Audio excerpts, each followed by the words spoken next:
Talent kita hari ini terkait akhlak tasawuf, misteri cara berniat dan berpikir para wali Allah. Kita ini wali Allah ya, khalifah. Al-Kutubul Gauds bab 1. Assalamualaikum warahmatullahi wabarakatuh. Waalaikumsalam warahmatullahi wabarakatuh. Jazakumullah khairan katsira. Innal hamdalillah nahmaduhu wa nasta'inuhu wa nastaghfiruhu wa na'udzu billahi min syururi anfusina wa min sayyi'ati a'malina. Man yahdihillahu fala mudhillalah wa man yudlil fala hadiyalah. Wa asyhadu an la ilaha illallah wahdahu la syarikalah. Wa asyhadu anna Muhammadan abduhu wa rasuluhu ya Nabi Muhammad. Berdoa kita lurus niat ridha Allah. Rabbi syahri sadri wa yassirli amri wahlul 'uqdatam min lisani yafqahu qauli. Ya Allah, mudah-mudahan pentaklim dan yang ditaklimi dilancarkan segala urusannya dalam kehidupan ini, dan yang paling penting dalam amalan ini dimudahkan dan bisa mengamalkannya. Alhamdulillahirabbil alamin. Wajali wajiro min ahli robbana amlina miladunka ar-rahmah wahayilana min amrina rosyada. Robbana laludrika kulubana badail haitana wahab lana mimma badunka wa rahma innaka antal wahhab. Alhamdulillahilladzi hajana li haja wa ma kunna lilna tadiya laula an hajana Allah la qaja adrusul rabbina bil haq wa nuju antil kumul jannat urid sumuha bima kuntum ta'malun. Puji syukur tentunya kita selalu panjatkan kehadirat Allah Subhanahu wa Ta'ala yang telah melimpahkan rahmat dan hidayahnya, sehingga wabil khusus ikhwan YMAA baik yang hadir maupun yang mendengarkan di mana saja dalam keadaan sehat walafiat dan bisa bermajelis di tempat ini.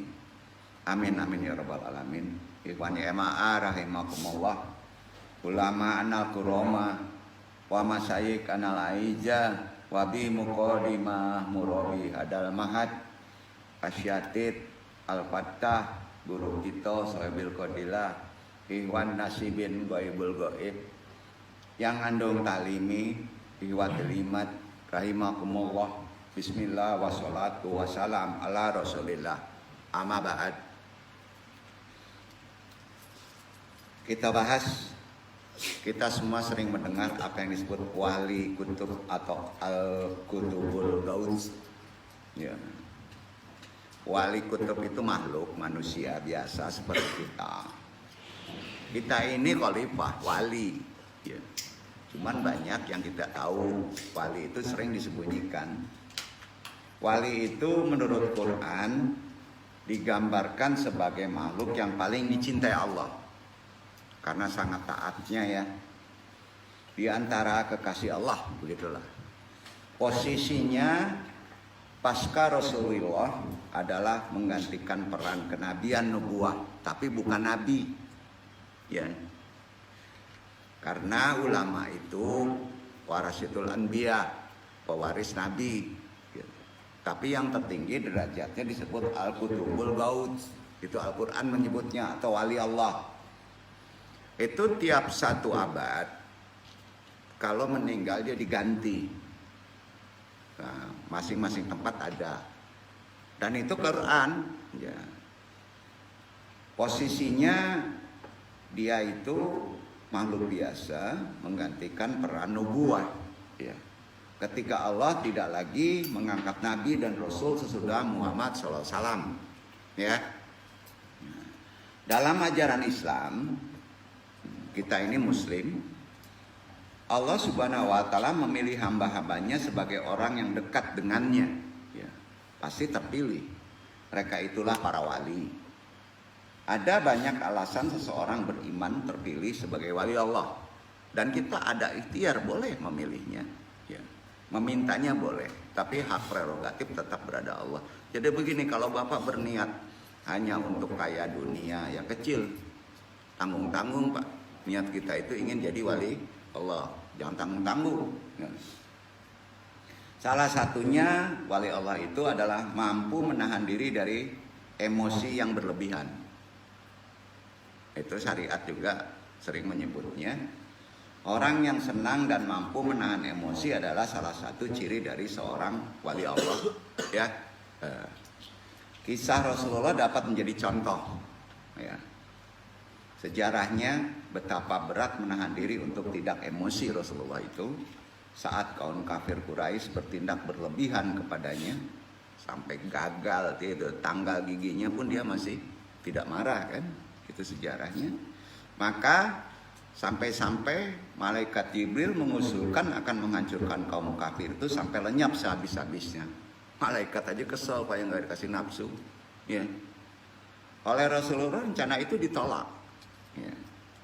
Seberat apapun beban kekecewaan pada kaum kafir, Nabi Muhammad SAW memilih untuk menelan kepahitan kekecewaan itu dengan sabar. Gini tuh ya. Hamba Allah terbaik adalah yang terus berusaha untuk tetap tidak marah, tidak mengamuk kepada pihak yang mencacinya. Ini berat di kehidupan sekarang. Ada juga Allah Subhanahu wa Ta'ala mengangkat seorang wali karena seseorang itu bisa menahan diri untuk tidak mengkonsumsi makanan atau minuman yang paling disukainya. Nah, ya, sederhana aja, ya, gitu. Jadi para wali juga gampang menahan nafsu duniawi apapun bentuknya, walaupun dia mampu untuk mengejarnya. Karenanya ciri-ciri seorang wali banyak Pak. Ada wali nagari, ada wali nikah, banyak ya, betul kan? Tapi ini wali kekasih Allah ya. Para kekasih Allah itu bukan karena rajin ibadah saja, namun karena amalan-amalannya yang mendapatkan apresiatif positif dari Allah dari segala tindakannya. Ya.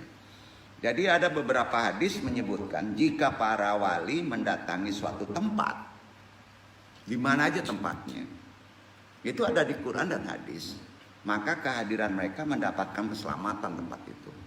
Baru datang, ya. Belum mendoakan itu. Allah Subhanahu wa Ta'ala menyelamatkan daerah itu dari 70 macam bencana. Itu hadisnya sahih. Hanya satu orang wali. Para wali memperoleh kedudukan sangat dekat dengan Allah. Itu juga karena kebaikan hati dan kedermawanan mereka pada semua umat. Ya. Seorang wali tidak mempertimbangkan harga diri, tidak. Ya. Kecuali menyangkut ilmu. Ya.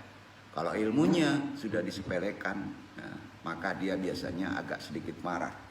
Mereka tidak akan terusik jika dicaci, dilecehkan oleh sesama terkait dengan natural emosi manusia yang tidak tertahan, tidak akan marah. Ya.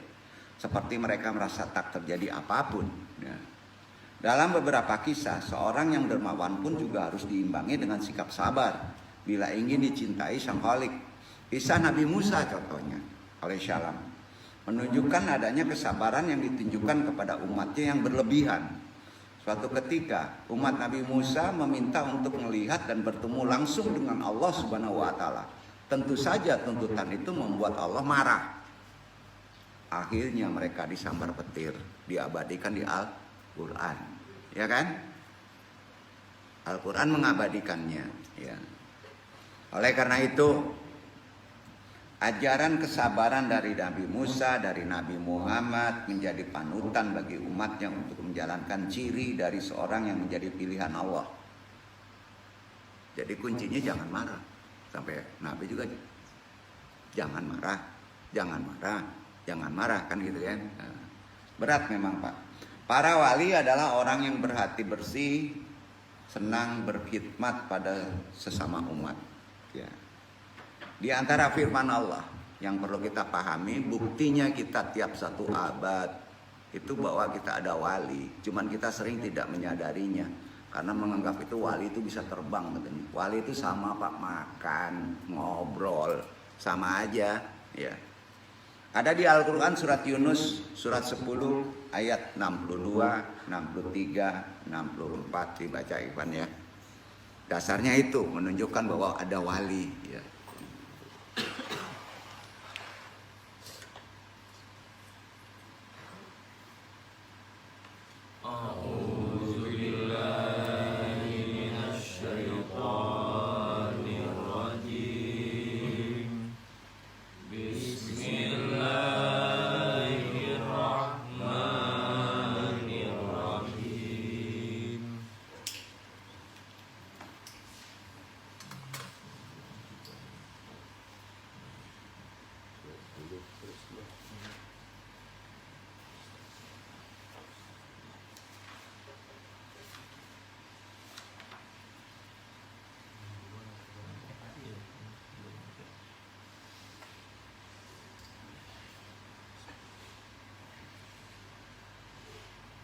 Ala inna awliya Allahi la khawfun alaihim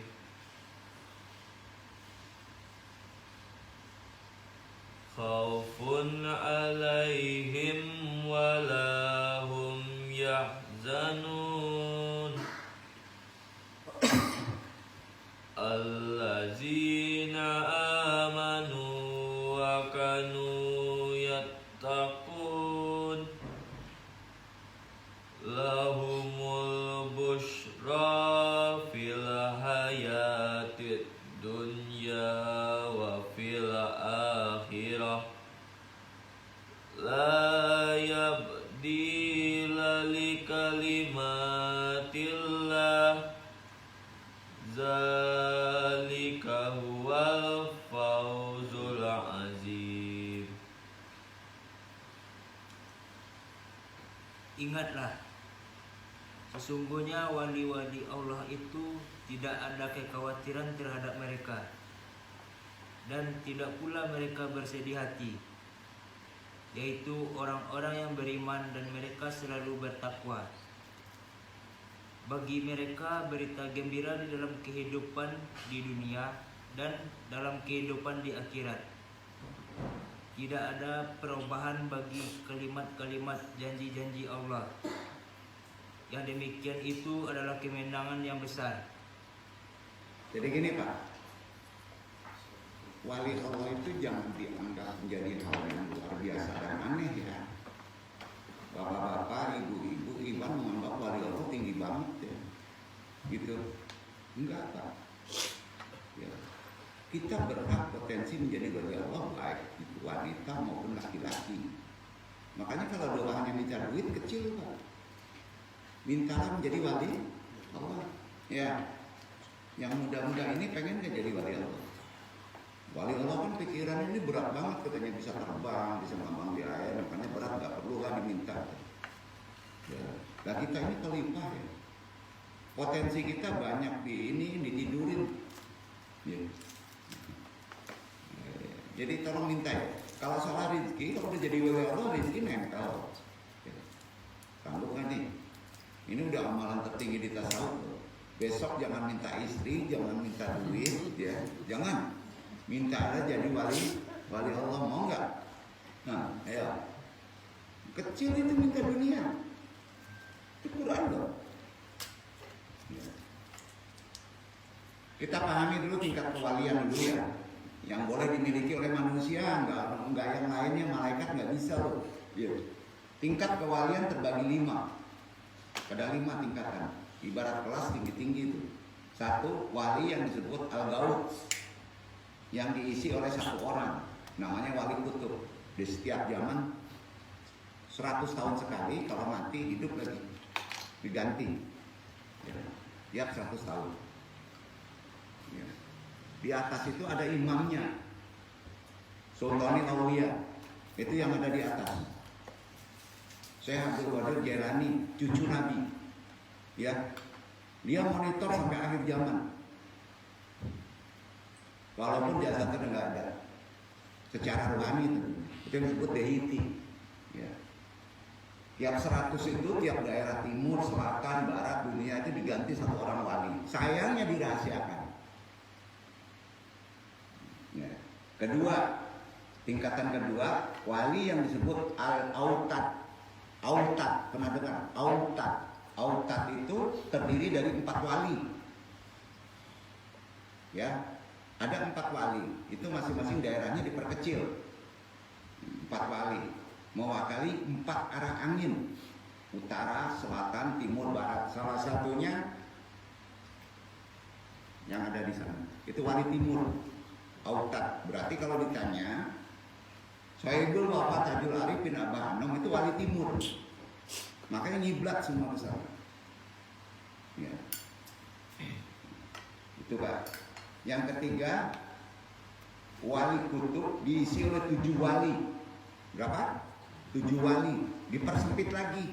Misalnya kalau Abah Anom itu arah anginnya ke timur, ya. Kalau yang 7 ini udah diperkecil dari ke daerah-daerah, bisa Minangkabau, bisa Jawa Barat, ya. Nah, itu 7. Ya, ada 7. Biasa disebut wali benua, wali benua. Ya. Yang keempat disebut wali abdal, berjumlah 300 di tiap negeri. Ada 300. Mendekat aja antum, terasa aja kalau dia wali abdal, antum selamat. Itu kan Allah dia. Kehidupan antum selamat, baik akidah, baik pemahaman. Ya. Yang kelima wali nuzaba. Bukan, wali abdal itu 40. Ya. Paling bawah yang kelima namanya wali nuzaba, berjumlah 300. Berapa? 300 tiap-tiap negeri. Kalau di wali abdal itu tiap-tiap kutub ya ada 40. Jadi itu tingkatan pangkat kedudukan para wali Allah. Mereka sering berkumpul pada strata dimensi yang berbeda. Walaupun mereka masih hidup, dia bisa masuk di dimensi itu. Nah, ini yang sering kita tidak memahaminya, konsep kewalian. Mudah-mudahan di sini ada yang wali, jadi wali. Nanti ikut sama Ando. Rapat. Gak percaya ya, dengerin aja ya. Gitu Pak. Ekstrim ngaji ini kan enggak. Ya. Itu gunanya wawasan Islam secara rohani kita pahami dalam dunia tasawuf. Bukan teori aja. Masuki. Mereka-mereka itu dari wali gaut, wali autad, wali kutub, wali abdal, wali nuzaba. Tiap beberapa waktu itu menempati suatu zawiyah dan mereka mengadakan kumpul-kumpul seperti menyelamatkan suatu kejoliman yang melampaui batas. Tanpa secara naluri dan dohir manusia awam tidak melihatnya. Dan itu ditunjukkan pada Al-Quran. Semua ulama itu sepakat bahwa itu ada. Mereka itu adalah kekasih Allah karena besarnya rasa segan. Segan itu bahasa Arabnya wahbah, sangat segan kepada Allah. Kemudian yaksha. Ya. Ini terdapat wali-wali yang yaksha itu, ya. Kalimatnya yaksha. Ada di Al-Fatir ayat 28. Innama yaksha Allah min ibadihi al-ulama. Ya baca aja deh. Fatir 28. Dibaca dulu. Itu buktinya dia ada.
dan demikian pula di antara manusia, binatang-binatang melata dan binatang-binatang ternak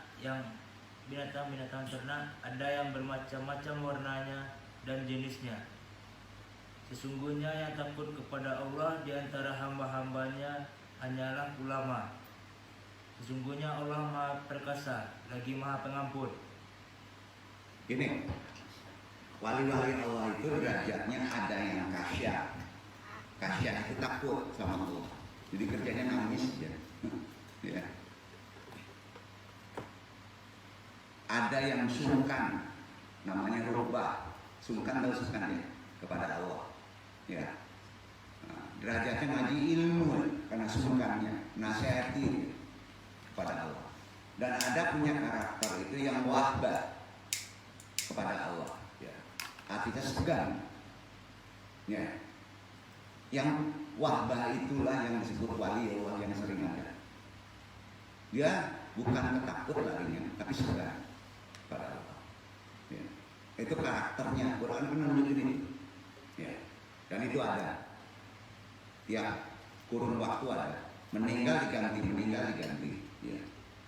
Dari kelompok ulama yang memiliki rasa wahbah kepada Allah, terdapat seorang wali yang posisinya paling tinggi di antara yang lain dalam kehidupan dimensi sekarang. Wali ini disebut wali al-Gaus. Sedangkan pemimpinnya itu di kehidupan dimensi waktu yang berbeda itu diduduki oleh Sultan Aulia Syekh Abdul Qadir Al-Jailani. Maka bagi mereka yang tidak bisa tembus ke dimensi kewalian, itu diadakan yang disebut manqobah, membaca nasihat beliau. Ya, yang disebut manaqiban. Insya Allah Jumat besok kita manaqiban lagi. Jadi kalau manaqiban mereka hadir, Pak. Jangan sepelekan, ada adab-adab tertentu. Ya, insya Allah ikuti aja, nanti kita paham. Pelan-pelan. Anda punya posisi harus pelan-pelan karena faktor kejiwaan itu tidak bisa mengagetkan ya, terkait dengan karakter yang tidak biasa ya. Beliau adalah wali kutub yang paling tinggi derajatnya di antara wali kutub yang lain. Tidak bisa disebut mati, tapi ini bisa disebut wafat ya. Dalam kitab Fatwa Ibnu Hajar dijelaskan terdapat banyak riwayat hadis tentang keberadaan wali kutub dan wali-wali derajat lainnya. Bahkan Ibnu Khaldun berpendapat tidak ada satu ulama yang menampik keberadaan wali pada kurun waktu ya, yang diangkat oleh Allah di setiap masa. Begitu juga Imam Asy-Syafi'i menulis tentang wali sebagai penjaga alam yang diangkat oleh Allah untuk mengganti peran Nabi di setiap masa kehidupan manusia. Makanya disebut wali Allah itu amaratus waris al-anbiya, pewarisna Nabi ya. Karenanya keberadaan wali kutub atau wali-wali lainnya yang masyhur tapi misterius ini menarik penasaran banyak kalangan untuk memahaminya, terutama ulama dan antum semuanya ya kan. Nah, jangan sampai jadi aneh memahami wali ini ya. Salah satunya sampai ada yang menyalahi kelompok Hizbut Tahrir, Taqiyuddin An-Nabhani ketuanya dengan subjektivitas pribadinya berkesimpulan bahwa wali kutub adalah khilafah yang akan menggantikan dunia kepemerintahan ya. Pertanyaannya, apakah wali kutub sama dengan khilafah? Jawabannya tidak. Jawabannya tidak. Nah, wali kutub merupakan satu-satunya ulama yang dipilih oleh Allah dalam setiap kurun kehidupan manusia. Biasanya setiap abad 100 dipilih satu. Ya. Yang imam ketuanya Sultan Aulia Syekh Abdul Qadir Jailani, Qaddasallahu sirrahu. Derajat ulama yang dipilih Allah menjadi wali setara dengan nabi-nabi sebelum Muhammad. Karenanya Rasulullah bersabda, ulama dari umatku derajatnya seperti nabi-nabi dari Bani Israel. Hadis ini tidak ditemukan dalam kitab-kitab hadis umum, tetapi masuk dalam literatur hadis tasawuf. Ya. Menurut Imam Asy'ari, guruku pernah berkata, ulama yang diangkat menjadi wali adalah yang dapat memahami rahasia potongan huruf yang berada pada Al-Quran di awal surat. Antara lain, antum tahu alif, lam, mim, ya? Itu kan nggak tahu, hanya Allah yang tahu aja. Para wali tahu artinya. Sudah itu Yasin, Kaf, Nun, dan lain-lainnya banyak kan. Mereka tahu maksudnya. Dan tiap kurun pergeseran waktu, ayat itu menunjukkan mesti gimana. Ulama yang mampu menyingkap rahasianya, dialah wali. Itu tanda yang ada menurut hadis. Ya. Al-Imam Abdul Hasan Asy'ajali pernah menjelaskan ada 15 ciri wali. Mudah-mudahan antum bisa merasakannya dan jangan didewakan. Sama dengan antum semuanya. Tapi dekati, ikuti, insya Allah selamat. Ya. Ciri-cirinya diantaranya adalah sebagai berikut. Perhatikan ya. 1. Sifatnya melimpah kasih sayangnya untuk menjaga keselamatan umat manusia tanpa orang lain tahu. Menyelamatkan manusia tanpa orang lain tahu. Kedua, melimpah rasa tanggung jawabnya untuk mengayomi umat manusia tanpa orang lain tahu dan menyadarinya. Diayomi terus. Ketiga, melimpah keberkahan dari pribadinya untuk semua umat manusia. Ada berkah. Keempat, sifat-sifat Allah menyatu dalam gerak-geriknya. Kelima, tutur kata perbuatannya menjadi tarbiyah. Dan terbukti setelah masa berlalu secara awam manusia sering tidak menyadarinya. Ya. Keenam, selalu berada pada titik hotspot jaringan emanasi ketuhanan. Ketujuh, mengetahui rahasia alam yang sudah terjadi maupun yang belum terjadi hanya dilihat secara indrawi biasa saja. Ya. Kedelapan, biasanya dijauhkan dari lingkungan nasab keluarganya, sering dijauhkan. Kehidupannya didekatkan kepada nasab usul bapaknya. Semua wali biasanya kayak gitu. Ya. Kesembilan, kesaktian kekaromannya sering disembunyikan, hanya digunakan pada masa-masa yang penting dan urgent saja. 10, sangat pandai menyembunyikan ilmunya, baik itu secara lahir maupun rohani, sehingga banyak awam kaum muslim tidak tahu, bahkan menyepelekannya. 11, masalah berat umumnya selalu terkait dengannya. Ada aja yang mesti diperbaiki, masalah berat. Ya. Orang soleh mulia umumnya selalu menghormatinya. Solehnya tapi mulia karena kepekaannya, mengharapkan bahkan sering meminta berkah. Ya. 13, pandai berpenampilan diri di lingkungan apa saja. 14, gaya tarbiyah dan kalau menterapi kadang bisa ekstrim. 15, tak terlihat seperti ulama, ustadz, bahkan sangat sederhana, tapi pas mengeluarkan fatwa ajarannya bisa berpenampilan keras, bisa berpenampilan lunak. Kesimpulannya sangat tersembunyi dan jauh dari popularitas. Itulah 15 tanda kewalian yang ditunjukkan oleh Imam Abdul Hasan Asy'ajali. Satu hal lagi yang paling utama dari wali, yaitu kemampuan yang dipunyainya bersifat given. Tahu given? Pemberian langsung dari Allah. Gimana mau pelajarinya, Pak? Ya. Hanya dengan melafazkan kun fayakun, jadilah maka jadi. Hal ini terjadi di luar kemampuan akal manusia, sebab bukan dari proses hukum alam yang disebut sebab akibat. Makanya ada kaidah, la yarifu al-wali illa al-wali. Tidak ada yang tahu kewalian seseorang terkecuali pengakuan dari Allah. Dunia perwalian sejatinya menjadi ruang rahasia yang disebut mastur. Tak akan mampu dirasionalkan. Seandainya ada yang tahu dan bisa merasakannya, sebaiknya dirahasiakan karena ada fitnah. Bukanlah wilayah hukum yang disebut sebab akibat, tapi lebih persisnya adalah wilayah given, penobatan takdir langsung dari Allah secara kun fayakun. Nah, kalau ada yang bertanya, apakah seorang wali Allah derajat kewaliannya atau pangkat kewaliannya itu juga seorang guru mursyid pada tataran tarekat atau tasawuf? Jawabannya tidak mutlak. Mursyid tidak mutlak wali, tapi seorang wali pasti seorang mursyid walaupun dia tidak ada majelis. Oleh sebab itu wajar jika penafsiran wali kutub menjadi konsep imamah versi Syiah nyata-nyata gagal. Begitupun interpretasi wali kutub menjadi khilafah versi Hizbut Tahrir mengalami kegagalan.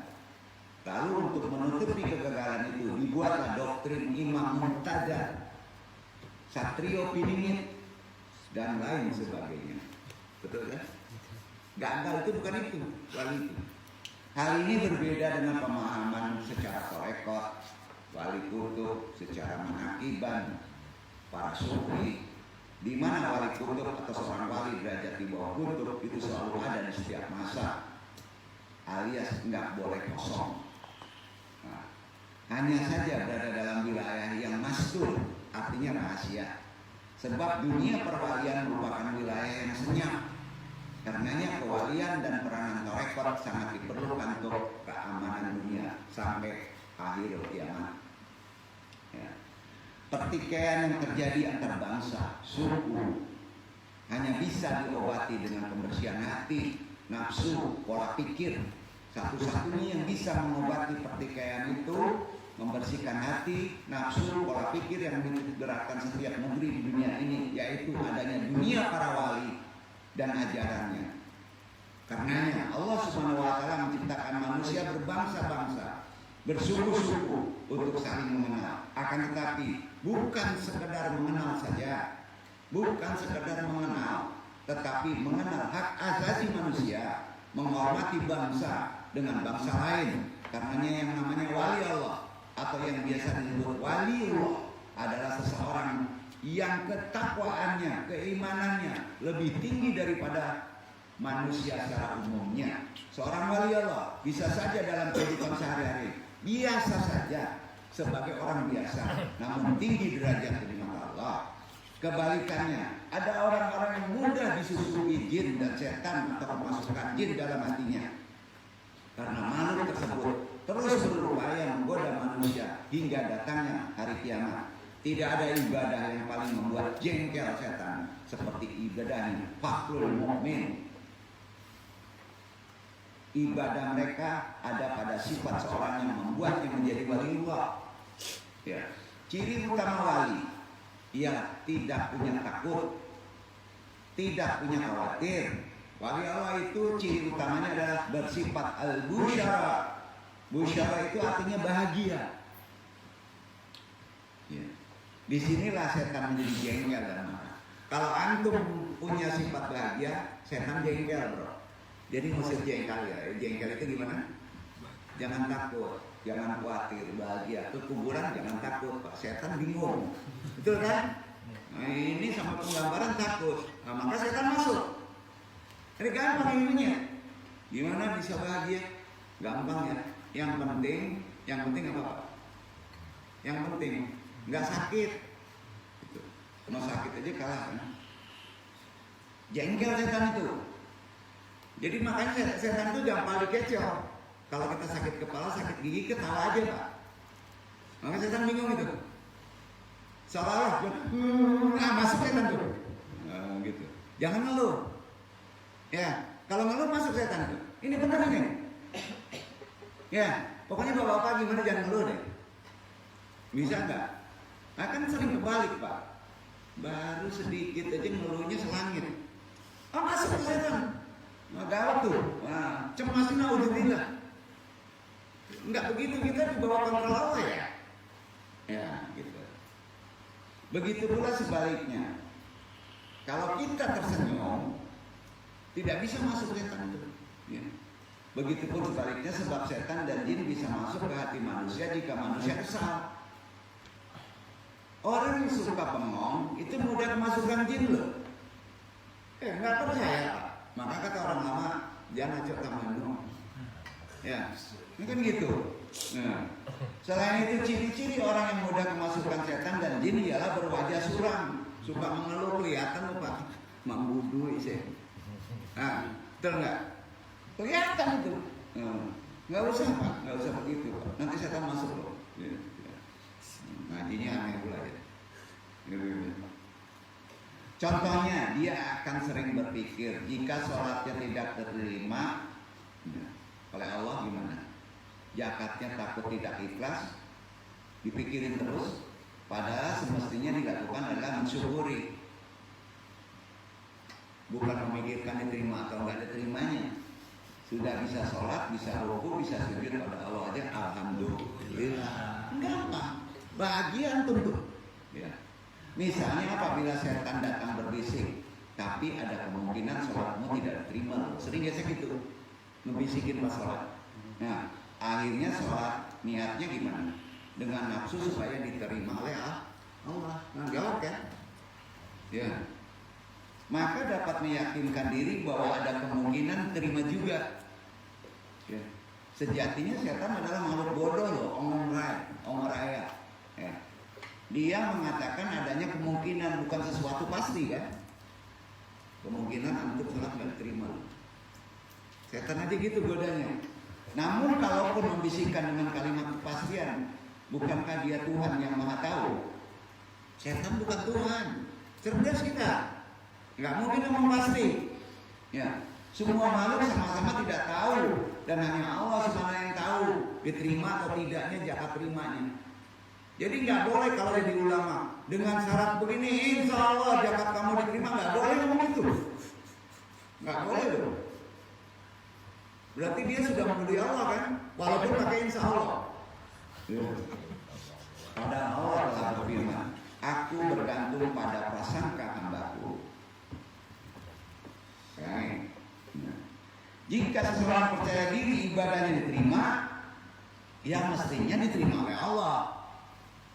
Bukan percaya bisikan. Jadi doa derajat menjadi wali yang membuat orang dicatat sebagai kasih Allah. Dalam sebuah riwayat niatnya harus benar. Itu namanya ngaji. Ngaji. Ya. Kemarin sudah menjelaskan masalah perkara ini. Dalam sebuah riwayat, barang siapa membaca doa ini 3 kali dalam sehari, maka akan mendapatkan keistimewaan dari Allah. Qul fayakun. Membaca orang dari jauh, membaca orang berapa orang tanpa kita menyadarinya, mengetahuinya malah.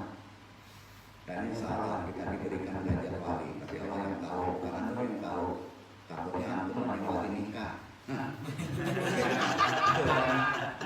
Itu tahu, ya. Wali nagari itu tahu, ya. Yang wali sebenarnya wali ikhtiarkan, ada amalannya. Dan doa ini juga sebagai pengingat bagi umat muslim agar peduli dengan saudaranya yang lain dan kita bisa menerapis. Insya Allah ini benar. Ya. Oleh sebab itu doa ini sering dibaca para wali-wali terdahulu, termasuk Wali Songo. Enggak wali nagari ya, Wali Songo. Ya. Penyebar agama Islam di Jawa. Makanya dia selalu memikirkan umat di zamannya. Nah, salah satu ibadah sunnah yang sangat dianjurkan adalah sholat tarawih setelah wajib, tahajud, bukan duha. Apa? Tahajud. Syarat tahajud harus tidur, nggak begadang. Pas masuk jamnya tahajud, itu sunnah. Ya, harus tidur. Tidurnya benar tidur. Kalau tidur di mermin aja bukan tahajud, tetap sunnah. Makanya tidur itu susah. Betul kan? Apalagi zaman sekarang. Benar Pak? Jelas. Di sepertiga malam dengan syarat tahajud itu, dengan syarat sholat fardunya benar. Bapak-bapak jangan tahajud kalau sholat fardunya belum benar. Udah ngebahas. Ya. Gimana sholat fardu itu benar? maka anu nggak naikkan ke tahajud. Anggap aja udah sholat fardunya bener, ya kan? Ya, sekarang udah bener, semuanya insya Allah udah bener. Dibenerin aja. Gitu. Aduh, dibenerin aja supaya bisa tahajud, masuk amalan ini. Karena doa wali itu adanya di tahajud. Kalau bapak ngamalinnya lillahi ta'ala, syukur-syukur dapat, kan gitu kan? Amalin aja, kan ada pahala. Begitu ilmunya. Duduk ya. Udah paham ya? Jadi amalannya ya Andung sampaikan. Cepat Andung amalannya kasih tahu, jangan diputar-putar katanya. Nanti kan nganggapnya gitu kan. Enggak. Ini Andung sampaikan. Ini bukan ijazah. Ya, bukan. Ini dari Al-Qur'an. Jadi dengan syarat sholat fardunya benar ya. Bapak jangan tahajud kalau bolong fardu. Tahajud Bapak dosa. Masa sholat tahajud? Duhur nggak sholat Pak, hati-hati Pak. Sama puasa nggak sholat fardu, batal loh. Tanya ulama semua sepakat itu. Bapak jangan sholat tahajud kalau bapak-bapak sholatnya nggak ada di fardu. Sama naik mobil nggak bisa ngerem. Ayo, bahaya kan? Ya. Disinilah letaknya taklim. Ya. Jadi hati-hati untuk tahajud, beresin mana dulu? Fardunya dulu. Ya. Pasalnya sholat ini memiliki keutamaan di tahajud ini. Memudahkan segala urusan dan hajat seseorang, mendekatkan diri kepada Allah, menajamkan niat dan membaca niat. Itu janji Andung kemarin. Ya. Bahkan pada waktu syahar itu waktu yang dekat dengan Allah. Yaitu tahajud, namanya syahar. Inilah saat terbaik untuk memohon kepada Allah. Karenanya para wali Allah seusai tahajud ia membaca doa ini sebanyak 3 kali. Sebanyak berapa? 3 kali. Sampai-sampai seorang wali senior bernama Ma'ruf Al-Karki berkata begini, orang yang sehari berdoa ini semua sama. Doanya ini, catat. Allahumarham ummata Muhammad 3 kali. Setelah tahajud Allahumarham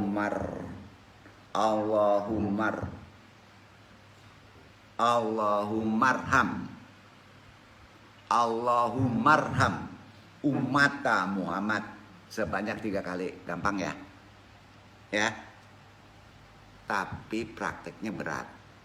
Fardunya bener nggak? Maka tahajud baca ini 3 kali setelah sholat tahajud.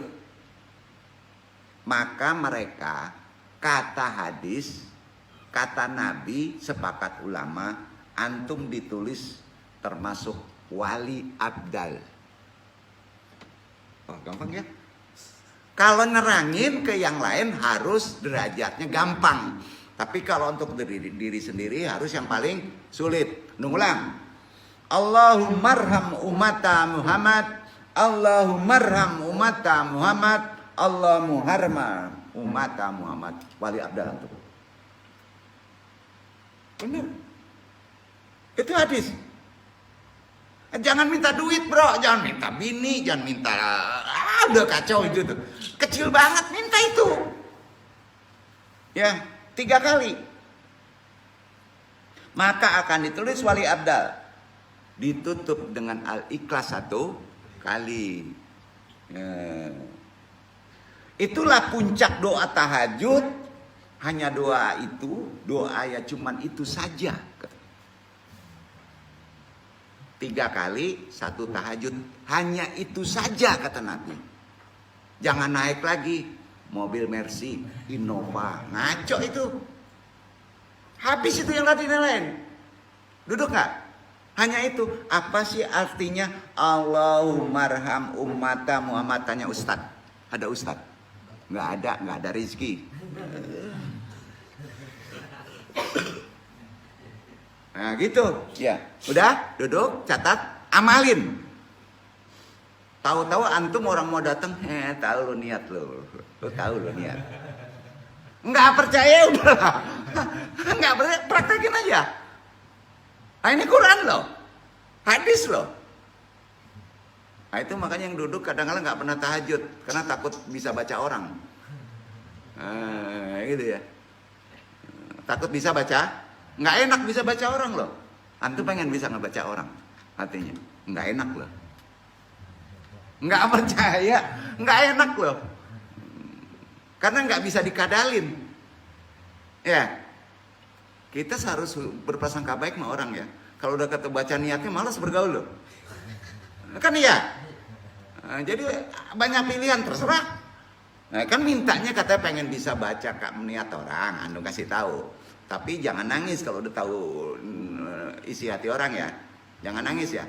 Nah, pertanyaannya, kalau tahu suami isi hati istrinya, kacau baca kak tiap hari. Percayalah. Indah percaya karek telingo.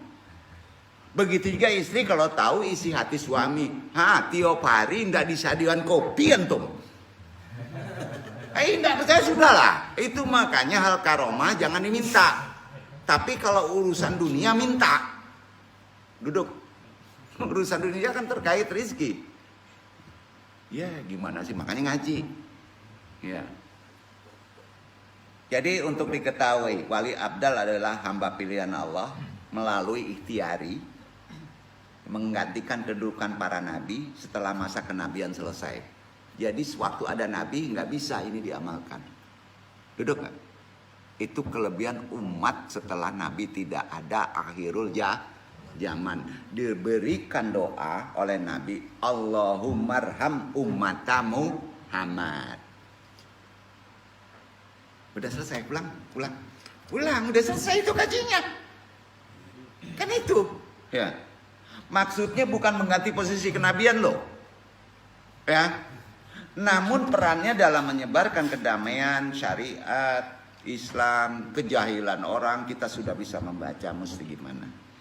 Orang yang sudah menjadi kekasih Allah, otomatis doanya, hajatnya akan mudah terkabul. Di antaranya wali abdal. Tidak ada ketakutan, tidak ada kesedihan dalam diri seorang wali, nggak ada. Wali bisa permanen, bilang nggak bisa nggak permanen. Apakah bisa derajat wali dicabut, dipecat? Bisa.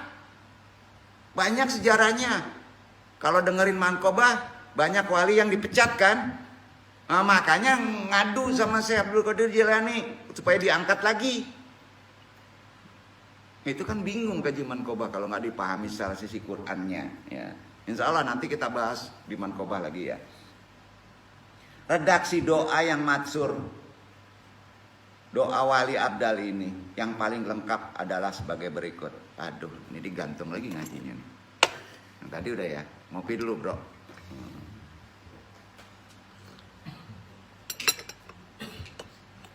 Allahumarham ummata Muhammad wa tajawaz an ummati Muhammad wa asli ummata Muhammad. Itu matan yang paling lengkap. Matan tau gak? Isi yang paling lengkap. Dan ini yang mesti dipakai. Dan ini yang diketahui hanya di sini. Kan di share nih, keluar nggak kedengeran. Nggak percaya, tonton videonya. Ya udah nggak percaya. Kalau dipakai yang awal udah jadi wali nagari pak. Allahumarham ummata Muhammad wa tajawazan ummati Muhammad wa asli ummata Muhammad. Catatlah, catat aja nggak apa-apa. Ya, ngulang. Allahumarham ummata Muhammad wa tajawazan ummati Muhammad wa asli ummata Muhammad. Rutinkan mulai sekarang doa tersebut agar tercatat sebagai wali abdal dengan riadoh setelah sholat fardu. Inti ngisinya sholat tahajud. Duduk kan nih pak? Ini doa pamungkas kun fayakun. Artinya semua doa yang kita kehendakin huru cabang doa, pengen sehat, pengen sakit, pengen anak sembuh, pengen ini, dengan satu kata-kata ini pudul semuanya, selesai, terwalikan. Duduk gak? Bapak kan sering banyak hari ini minta ini, besok minta kelereng, besok minta kerja, besok minta sembuh, bener Kak? Puduan saja kok. Ya. Allahumma arham ummata Muhammad wa tajawazan ummati Muhammad wa asli ummata Muhammad. Tutup dengan al-ikhlas. Baca tadi 3 kali. Yang mana? Allahumma arham ummata Muhammad 3 kali. Tapi kalau baca ini Allahumma arham ummatan wa tajawazan ummati Muhammad wa asli ummata Muhammad, itu sudah 3. Jadi cuma 1 kali. Duduk nggak? Duduk nggak? Ah ya, udah paham. Kenapa begitu? Penjabarannya nanti nu kasih tahu. Jangan sekarang, nggak enak dong. Sabinya diagian sadonya, kacau. Begitu amalannya. Andung bertanggung jawab ngasih amalan ini. Ya, karena Andung anggap sholat fardunya udah bener. Ya benerin aja sendiri. Kan gitu ya. Nah, iyalah susah bener sih. Nah, umat Islam untuk tidak membenci wali. Ada di Quran. Kalau ada terasa dengan 15 sifat tadi, ikuti aja Pak. Peyang antum, bisul antum bisa. Ya, percayalah. Dan wali itu biasa saja. Ya. Jangan dianggap aneh. Makan nasi, ke WC juga Pak. Nikah juga. Kadangkala bisa marah. Cuman pandai menutupi. Gitu aja. Ada di kita potensi semua. Kebanyakan para wali itu tidak bisa mikir. Jadi kalau wali itu profesor, bukan wali profesor namanya. Kebanyakan wali nggak bisa mikir Pak. Tetapi dia dekat dengan Allah gitu aja. Bapak pengen nggak bisa mikir tapi dekat dengan Allah, atau Bapak bisa mikir tapi nggak dekat dengan Allah, pilih mana? Kalau Nianung pilihnya apa? Bisa mikir juga dekat dengan Allah, serakah namanya. Itu antik tuh, langka itu. Ya. Kamu serius memikirkan ekonomi? Lebih bahagia mana dengan hidupku? Lebih bahagiaku. Ya. Karena saya tidak perlu mikir. Nah, gitu. Iya kan? Nah, jadi memang syarat wali itu tidak bisa mikir gitu aja. Ini ngaji gimana nih? Enggak, itu dengerin dulu. Syarat jadi wali itu jangan mikir. Ini bocor nih kaji nih kayaknya nih. Ya bahagia itu jangan mikir bro, kata Naga Bonar. Bener kan? Gitu, jangan mikir. Artinya begini, sel-sel otak dibuat berbeda antum kalau wali abdal. Nggak mikir, tapi tahu. Dibuat beda sama Allah itu. Begitu juga reaksi tubuhnya dibuat beda sama Allah. Maka dia cerdas. Ngerti kan? Ya. Selnya dibuat beda. Nabi itu disebut ummi. Makanya ada doa wali ummi. Tahu ummi? Artinya bukan ongok. Artinya memiliki keibu-ibuan, bukan banci. Arti ummi itu memiliki arti keibu-ibuan. Umi, gitu kan? Itu artinya. Bukan karena bodoh, karena saking dekatnya dengan Allah, rahim. Duduk. Gitu. Tahu nggak saat Nabi sholat 2 rakaat? Angin langsung bereaksi. Wali abdal juga begitu. Semua alam juga bereaksi otomatis. Itu tanda kekasih Allah. Ya. Dalam kegundahan karena tubuh bantuan. Ya. Tubuh itu memerlukan bantuan. Nabi yang gaduh. Kalau Nabi galau nih ya. Itu angin semuanya merespon. Maka seorang wali kalau galau hati-hati, angin merespon itu. Karena cara berpikir Nabi dengan sahabat itu berbeda. Begitu juga cara berpikir wali dengan yang bukan wali tentu berbeda. Kecuali yang sama itu wali nikah, wali nagari, ya sama dengan antum. Nah, Abdul Hamid Khan, seorang ulama besar dari India yang mempunyai kitab karangan ilmu tauhid. Ya, karangannya populer itu. Dia berkata begini, kecerdasan manusia akan tertutupi, sepintar manusia akan tertutupi oleh adat istiadat yang dia lihat terus menerus.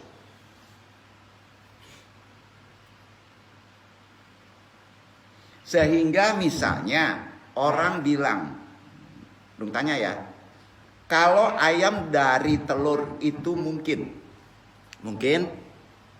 Nah kalau ditanya gini, telur dulu, ayam dulu, bingung.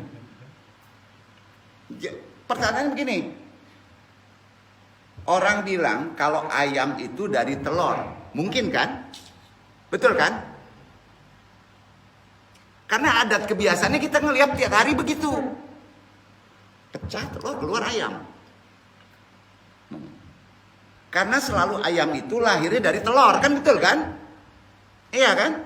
Nah, ini tambah bingung pikiran kita. Enggak, dibuat cerdas, pola berpikir wali itu gimana? Kan itu judulnya. Ya.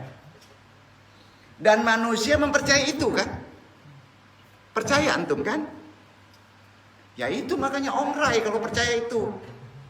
Kok jadi marah-marah? Enggak, kita robah pola pikirnya. Ya, tuh. Akan tetapi, ada tapinya ya. Ini supaya pintar. Cerdas spiritual itu beda dengan cerdas akliah. Cerdas pikiran beda. Pola berpikir wali itu harus begitu. Ini bisa ditunjuki, tapi hikmah beda. Ya, metafisis beda. Ya. Percaya manusia tersebut, apakah manusia bisa membuatnya atau percaya karena sering melihat? Jawab. Antum bisa membuat telur, bisa membuat ayam. Percaya antum karena melihatnya ya, nggak bisa membuatnya kan? Nggak ya, udah selesai itu. Udah selesai itu. Ya. Tapi dari segi bahwa dia tidak bisa bikin itu, artinya mustahil. Antum mustahil bisa buat. Atau tidak bagi otak dia, tidak. Mustahil, karena dia sendiri tidak bisa bikin kan. Manusia enggak kan. Kita percaya karena hanya melihat kan. Dengan demikian, berbeda dengan cara berpikir Nabi. Kita langsung cara berpikir Nabi. Mau sering ada telur keluar dari ayam atau ayam dari telur dan terus dibolak-balik, tetap aja bilang ini terjadi atas kehendak Allah. Itu terjadi atas kehendak Allah. Mau dari ayam keluar ayam, kalau Allah berkehendak keluar, nggak telur. Bener kan? Iya kan? Begitu cara berpikir wali. Makanya antum itu percaya karena sering melihat adat kebiasaan. Setuju nggak?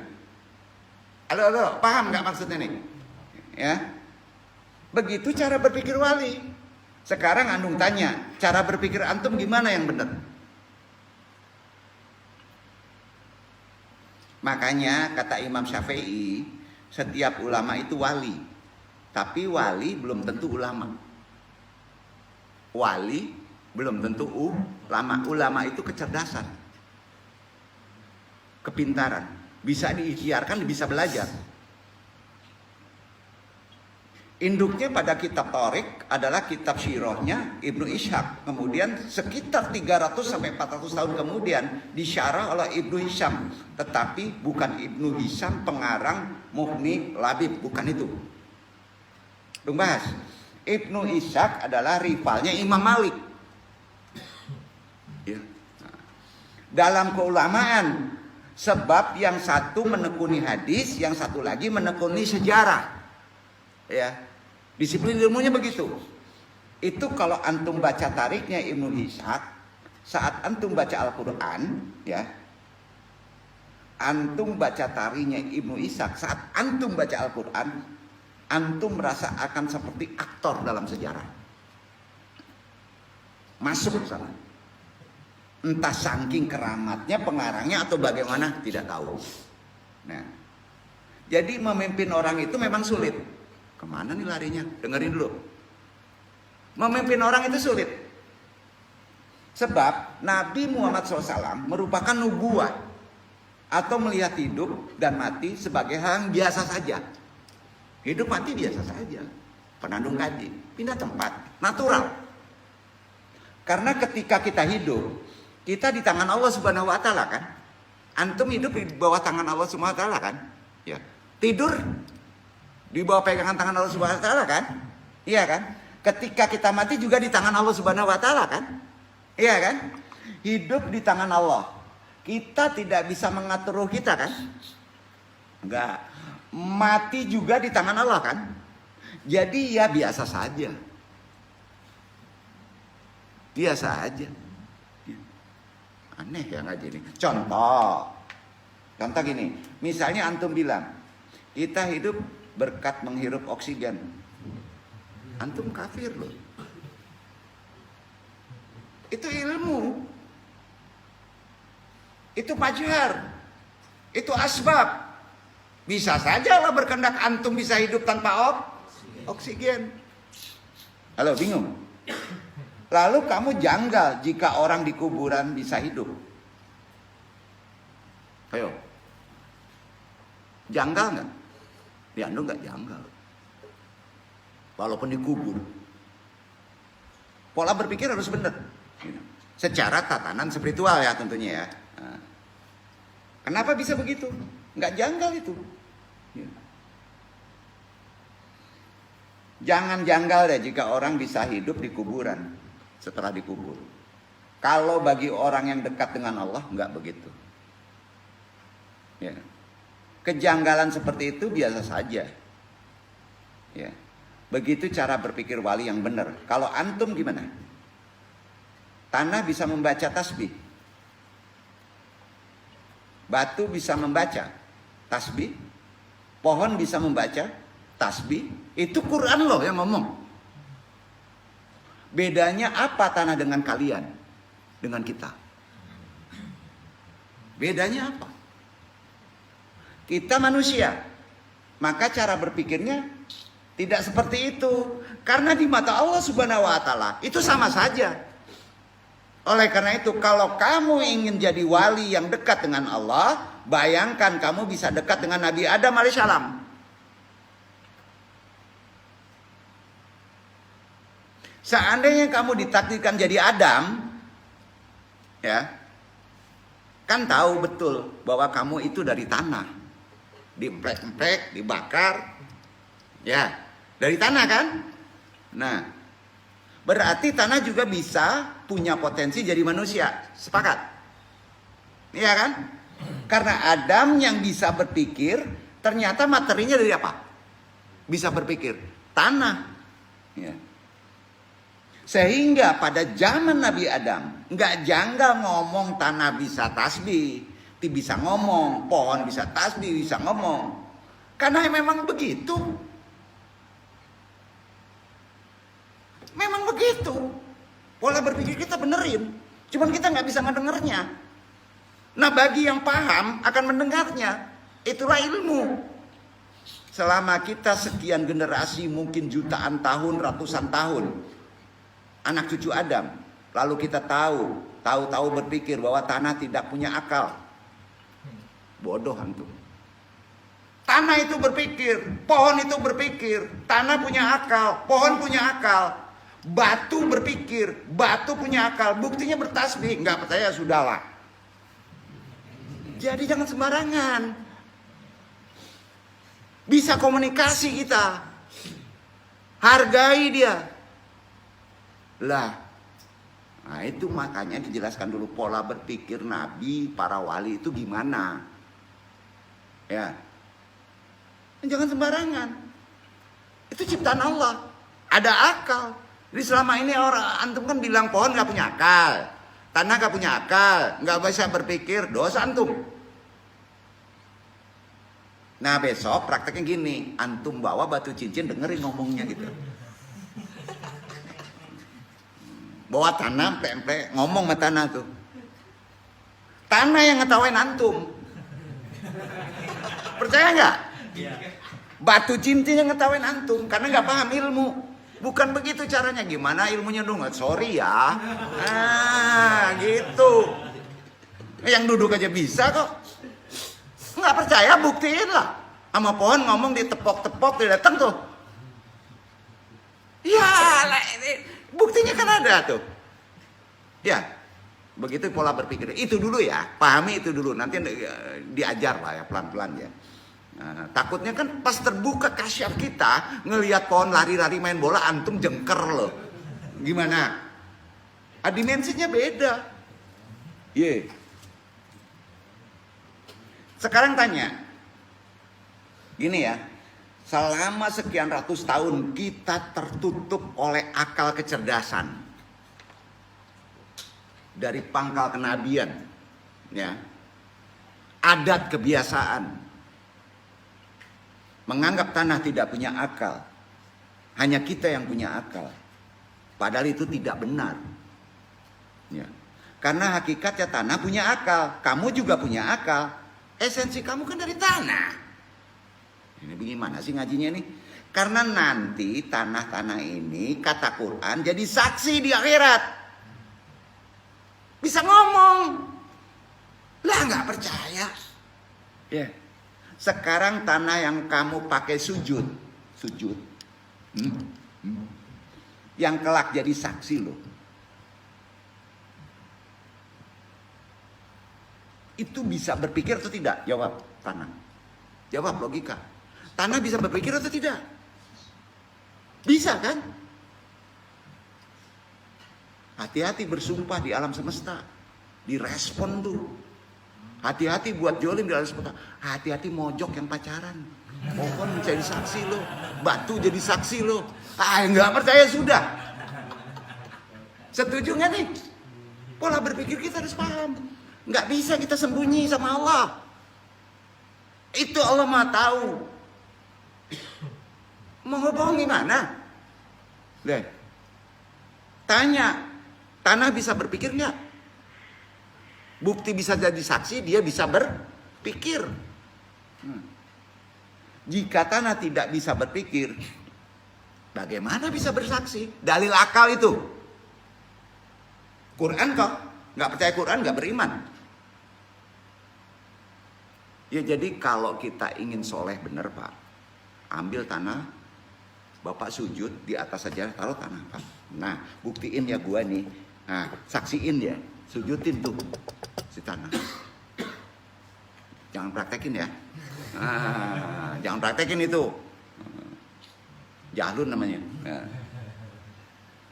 Jadi kalau kita berpikir tanah tidak bisa berpikir, tidak bisa jadi saksi, antum nggak baca Quran nih. Karena terlalu pintar pikiran kamu, jadi jahlun kan karena pinternya. Begitu cara berpikir muslim yang benar. Setuju? Setuju ya? Supaya kita tidak bisa berbuat dosa jolim. Ya. Ada cerita hikmah begini. Supaya lebih kuat keyakinan kita. Seorang sufi bernama Syafiq Al-Balki. Dia merupakan murid yang cerdas dan sangat kaya raya. Singkat cerita, Syafiq Al-Balki menjadi pedagang sukses.